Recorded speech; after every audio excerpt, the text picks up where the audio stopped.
dans un premier temps qu'il y ait un deuxième accident, aussi bien par rapport à la victime que par rapport ensuite aux sapeurs-pompiers qui sont sur place. Pour avancer. Attention, regarde la main qui arrive. Le chef d'agré va dans un premier temps effectuer sa reconnaissance pour savoir exactement ce qui s'est passé, déterminer également le nombre de victimes. Et au fur et à mesure, les équipiers vont arriver, vont donner les consignes à la victime, et l'infirmière va également, elle, prendre plus spécifiquement en charge le blessé. Pendant ce temps, le véhicule de secours routier arrive, va commencer ce qu'on appelle la protection et le balisage. Les deux chefs d'agré, là comme vous voyez, sont en train de se prendre un petit peu les différentes consignes et ensemble voir quelle technique ils vont utiliser, quelle idée de manœuvre ils vont établir.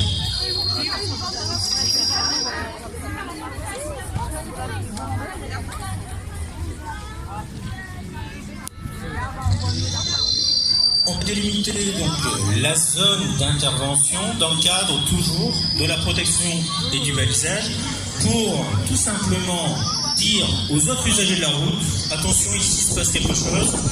Donc faites, vous dans un premier temps, attention à ne pas avoir d'accident et également de ne pas venir percuter un sapeur-pompier qui est en train de travailler autour de la victime.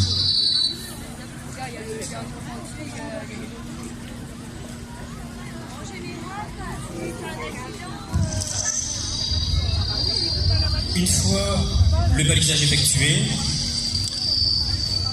on va, avant de pouvoir rentrer à l'intérieur du véhicule, caler ce véhicule. Ça nous permet d'éviter d'aggraver éventuellement des lésions qu'aurait la victime. Donc l'équipage du secours routier effectue le balisage puis la protection avant pour pouvoir ensuite venir et effectuer le calage de la voiture.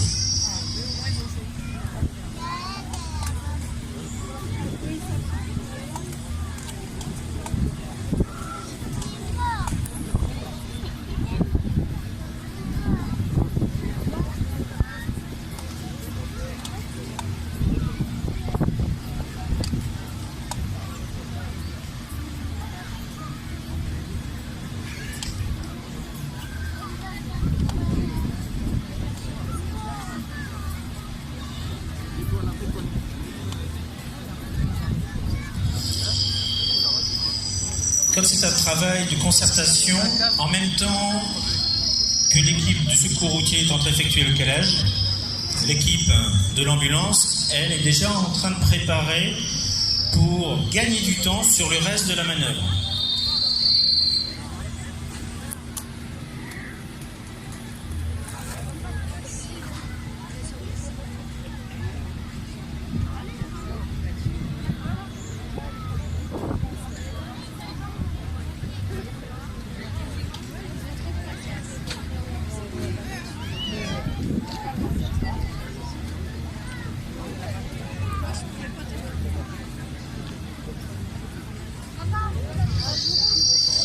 L'infirmière, pendant ce temps, est en train, à l'intérieur du véhicule, de perfuser, s'il y a besoin, la victime, prendre toutes ses constantes qu'ensuite elle va pouvoir retransmettre au niveau d'un médecin au SAMU.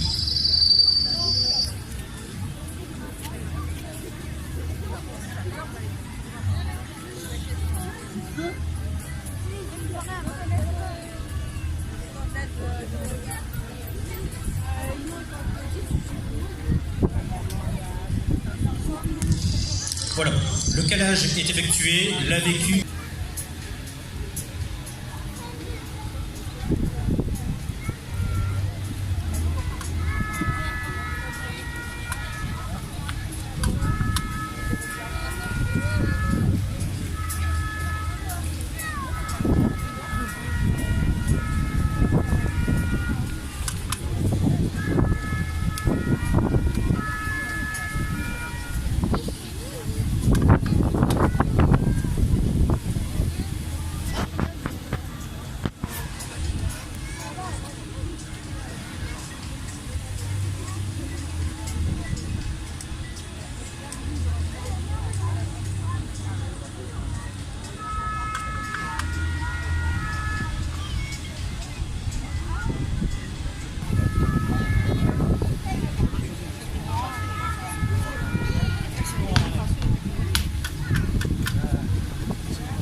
Donc,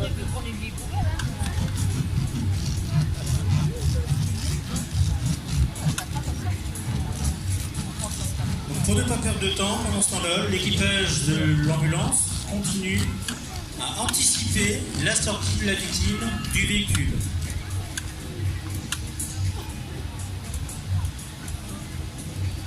Donc là, l'idée de la manœuvre, c'est une fois que nous aurons découpé le toit, c'est de pouvoir sortir la victime sur un matériel qui est spécifique, plan dur, par l'arrière du véhicule. On viendra le mettre ensuite dans un matelas, ce qu'on appelle un matelas coquille, un matelas dépression qui permet de pouvoir bien épouser les formes du corps de la victime pour éviter que si cette personne a des fractures, de pouvoir bouger, soit aggraver son état, soit qu'elle puisse, pendant le transport, avoir mal par rapport à ses blessures.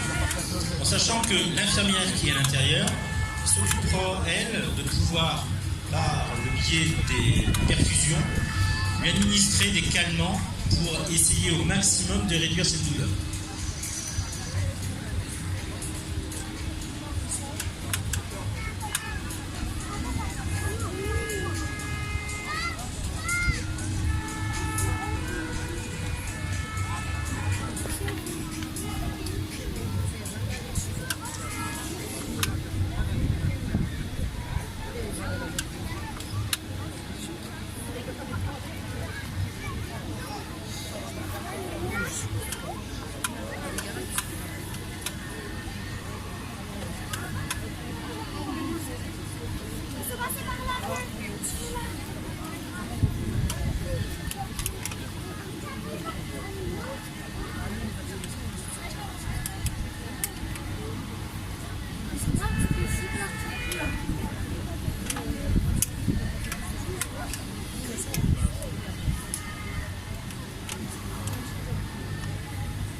Voilà, le vitrage a été cassé, ce qui nous permet de pouvoir maintenant accéder à tous les montants de ferraille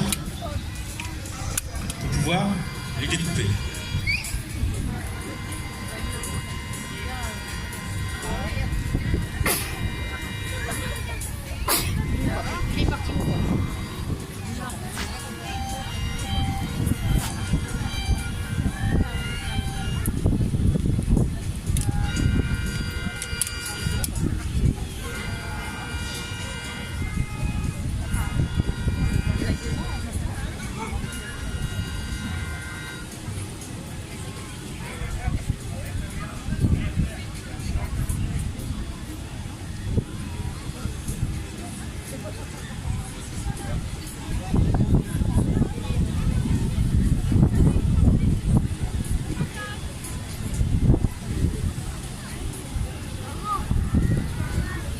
Alors les aléas, un départ du secours routier.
Donc là, on va faire une manœuvre qui nous permet parfois de devoir ouvrir une portière, puisque là, le véhicule, il est pas du tout déformé, pas du tout accidenté, et parfois, il est très difficile de pouvoir accéder à la victime, et donc on est obligé de pouvoir découper ou enlever une portière. Donc là, c'est ce qu'on va faire. On va, comme ça nous permet de pouvoir voir également comment on enlève la portière.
Donc une fois qu'on aura enlevé la portière, on va reprendre tranquillement la découpe de tous les autres moteurs.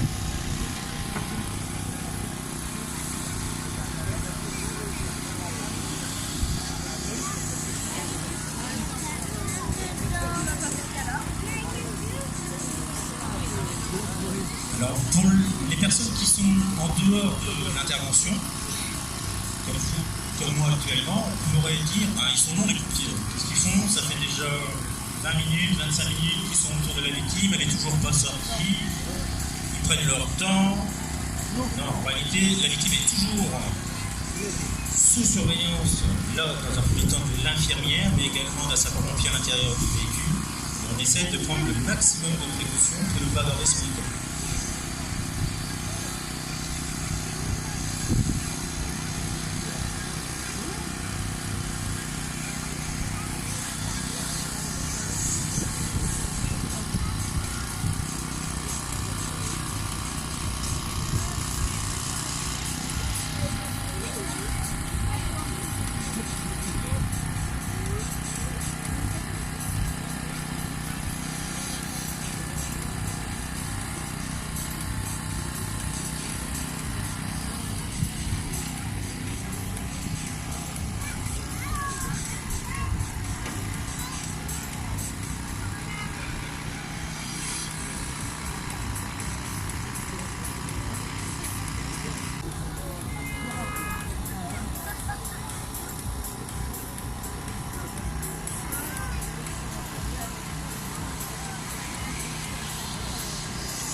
arriver en premier sur un accident de la route.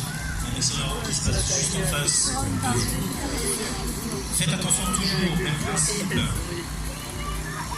d'éviter les suraccidents et de vous exposer inutilement par rapport à l'accident. En règle générale, on dépasse le lieu de l'accident pour pouvoir se mettre sur le côté. On reste sur le bas-côté de la route et on prévient les autres arrivants qu'il se passe quelque chose. Alors, tout simplement, parfois en agitant les bras, en prenant un mouchoir blanc, un linge blanc, une torche qui permet de tout voir et être vu de plus loin par les autres véhicules qui arrivent par derrière. Ensuite, sans rentrer à l'intérieur du véhicule, sans bouger le véhicule, il suffit de voir un petit peu ce qui se passe. Combien il y a de victimes, comment elles sont, est-ce qu'elles peuvent parler. Et une fois qu'on a ces informations-là, il suffit de téléphoner au niveau des secours pour pouvoir acheminer l'ensemble des moyens de secours sur place. Pas besoin de sortir la victime du véhicule. Il y a des cas vraiment très particuliers dans lesquels on va sortir cette victime. Donc pour information, sachez que toutes ces manœuvres, toutes ces techniques, vous pouvez les apprendre lors d'un stage PSC1. C'est 7 heures de formation, à peine une journée. Et dans ce stage, vous allez pouvoir vraiment apprendre à effectuer une alerte correcte avec tous les éléments qu'on va donner au service de secours. Vous allez être capable également de pouvoir assurer les dégagements d'urgence, par exemple. Également, savoir quoi faire face à une personne qui est consciente et qui effectue un malaise, ou alors qui s'est blessé, qui est traumatisé. Vous allez savoir également les techniques d'une personne qui est inconsciente, mais qui respire, voire dans des cas un peu plus extrêmes, une personne qui est inconsciente et qui ne respire pas. Tout ça pour 7 heures de formation, ce qui permet vraiment de pouvoir avoir un large panel des premières actions de secours à effectuer dans 90% des cas où ça se passe actuellement.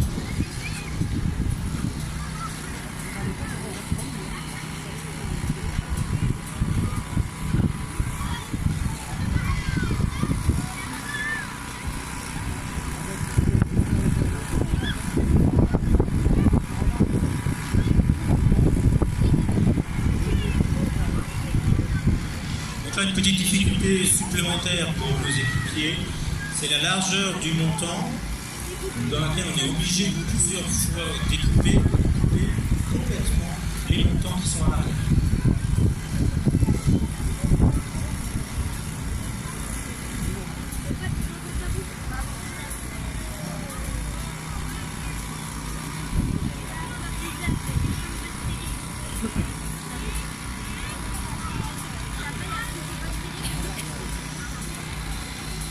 Voilà, les 3 montants côté droit de la voiture sont découpés. On va attaquer de l'autre côté.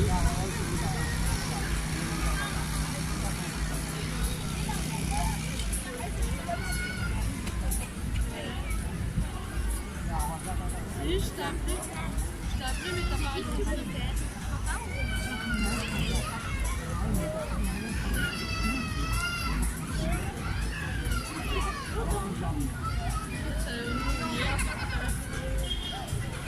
Ça va vite,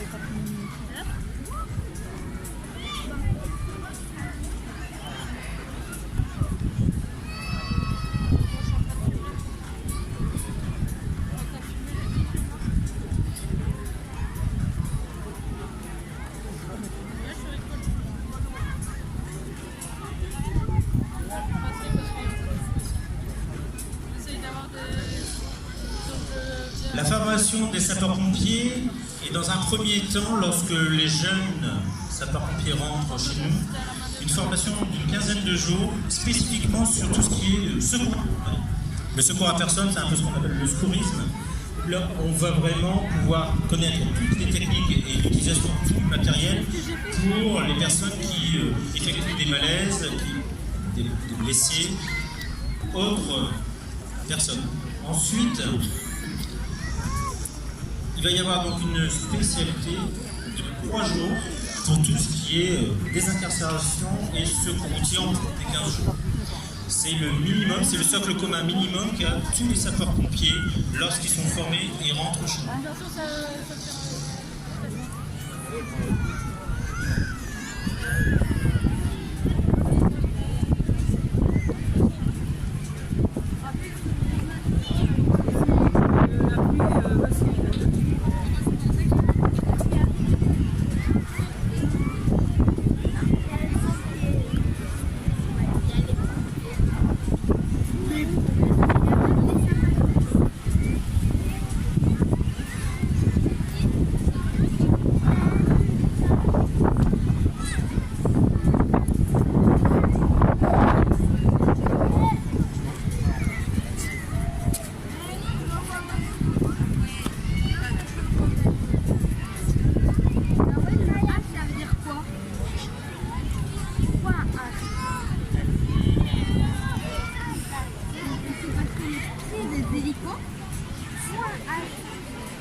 En moyenne, un accident de circulation avec une notion de désincarcération, toujours pareil, ça dépend également de ce que je vous disais tout à l'heure, l'état du véhicule dans lequel il est. Il faut en règle générale compter entre 45 minutes à 1 heure d'intervention spécifique sur place.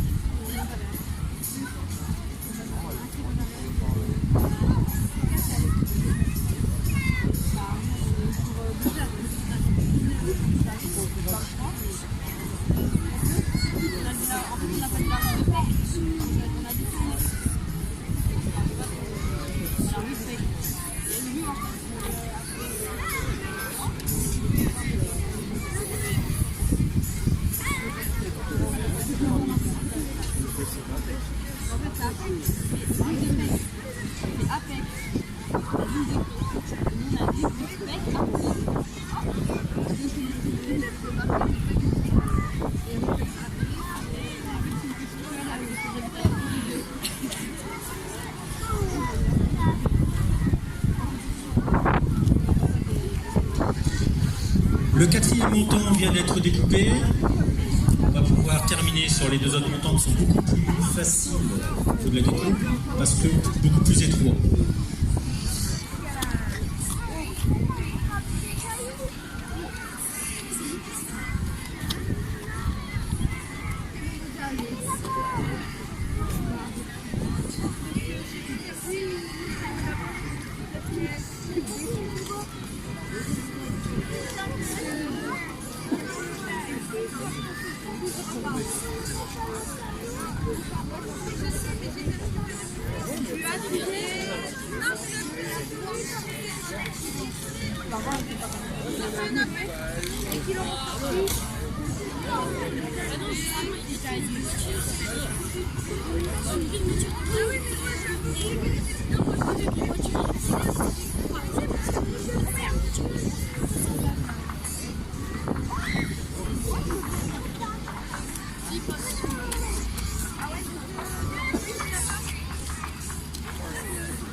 Celui qui découpe,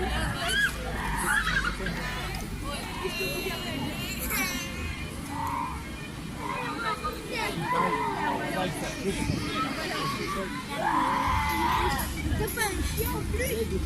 Tu peux t'essayer de et après, t'as pas un chien?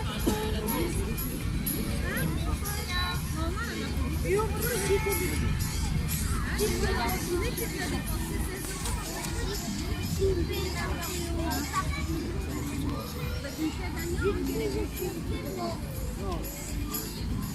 là, c'est quoi? Là, tu... Là, t'es en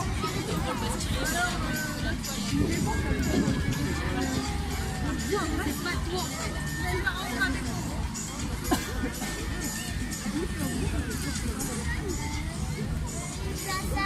Qu'est-ce que vous allez dire?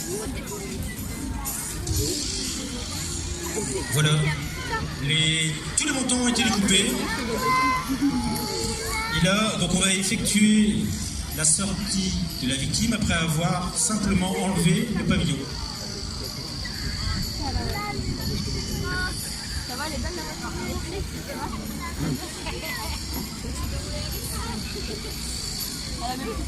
oui. Oui.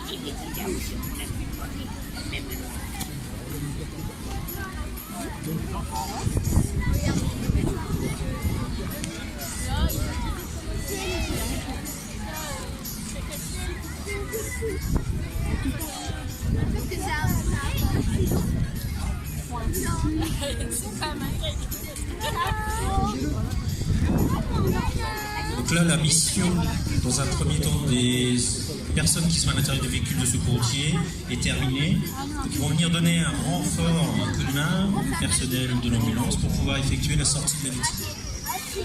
On va sortir cette victime sur ce qu'on appelle un plan dur pour pouvoir vraiment respecter au maximum l'axe tête-tronc le plus rectiligne et droit possible.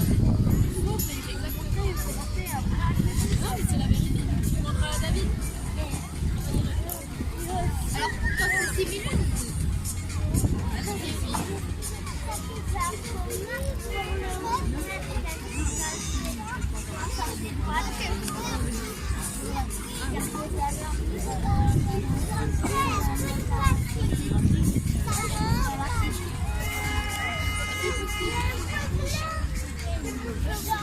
c'est pour faire quoi? On demande à papa. Après, il pourra te répondre. On va te mettre une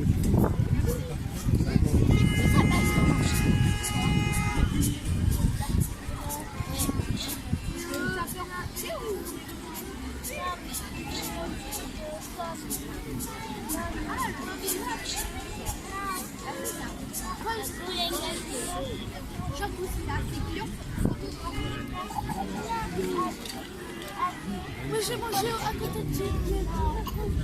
Avec Jackie.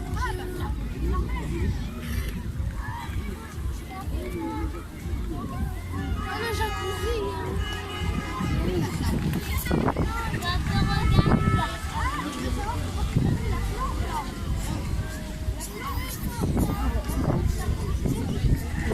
Instagram par derrière. Hein. Si tu veux, je t'enverrai tout. Sur Instagram. Donc, il a été hissé sur le plan dur.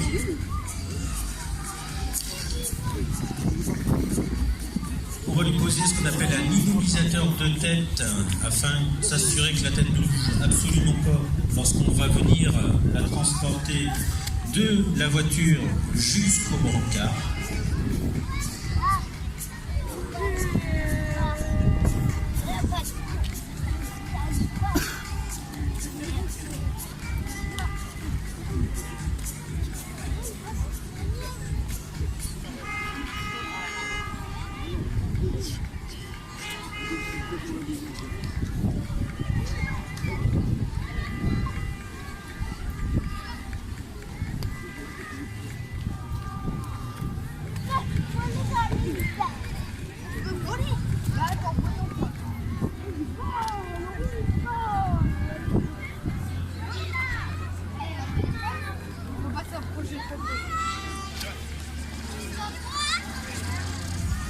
Téléphone de taille.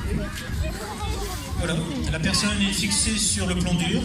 On va simplement la dégager du véhicule, venir la poser sur le brancard. Et une fois qu'elle sera posée sur le brancard, on prendra le brancard et on le mettra dans l'ambulance. Ce qui permettra de pouvoir ensuite assurer le transport auprès du centre hospitalier le plus proche. Ça reste sur l'écran de rencontre.